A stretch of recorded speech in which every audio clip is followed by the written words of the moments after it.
Magandang gabi mga lods mula dito sa kailaliman ng mundo. Kasi naman napakalinaw ng tubig at mukhang may nakita na agad ako. Grabe, napakalaking kulambutan ito at mukha pang mabait na pang-adobo.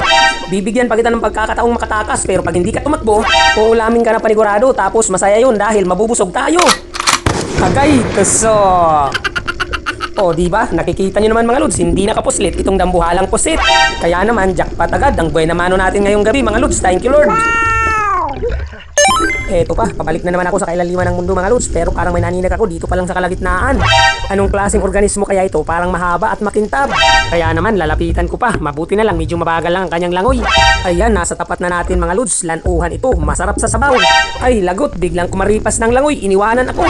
Pero syempre, hindi ako papayag, kaya naman hahabulin natin yan hanggang sa dulo nitong kailaliman ng mundo. Agay, tusok!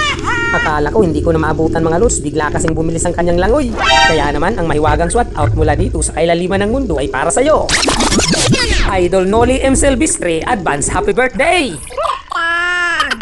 Eto pa, nakakamangha mga lods dahil itong mabait na pusit nagre-ritual sa bandang unahan.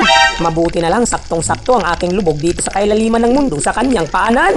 O diba, nakikita nyo naman mga lods, hindi na ito makakawala, panigurado ng ating ulam dahil nakapwisto na tayo sa kanyang bumbunan.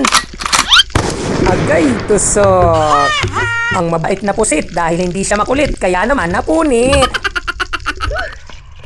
Eto pa, nalubugan ko naman mga lods itong napakalaking bato na buhay ang mga nakadikit na corals. Kaya naman ikutan ko na ganito, silip-silipin ang bawat butas hanggang sa kasulok-sulukan.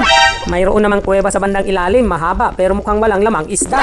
Kaya naman magpapatuloy lang ako dito sa bandang kaliwa dahil sa laki ng batong ito panigurado meron tayong makikita. Ayun, ang dalagang dagat na mabait, nandyan ka lang pala ha, nagmumuni-muni mukhang tulala. Agay, sablay! Sayang naman yun mga lods, hindi na nga gumagalaw dahil mabait, hindi pa tinamaan.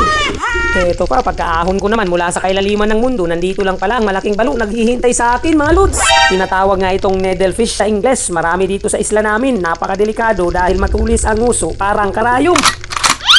Agay, tusok! Kaya naman ang mahiwagang SWAT out mula dito sa kailaliman ng mundo ay para sa'yo. Idol Roel Almosira na taga Armenia, Uson, Masbate. Eto pa, natanaw ko na agad mga lods, mukhang ang ating paborito ang pinakamabait sa buong kalawakan dito sa kailaliman ng mundo. O diba, nakikita nyo naman hindi siya gumagalaw ang paborito ni Uncle at ni Ninong. Teka, ano kaya ang kanyang binabalak? Napakalaki pa naman mga lods at napakasarap nito sa calamares, inihaw at adobo. Agay, tusok! Grabe, napakaganda mga lods, sobrang dami ng biyaya dito sa spot na ating nalubugan ngayong gabi. Kaya naman, thank you Lord, tapos ang mahiwagang SWAT out mula dito sa kailaliman ng mundo ay para sa'yo. Idol Richard Pilais Tangson na taga Aurora Province.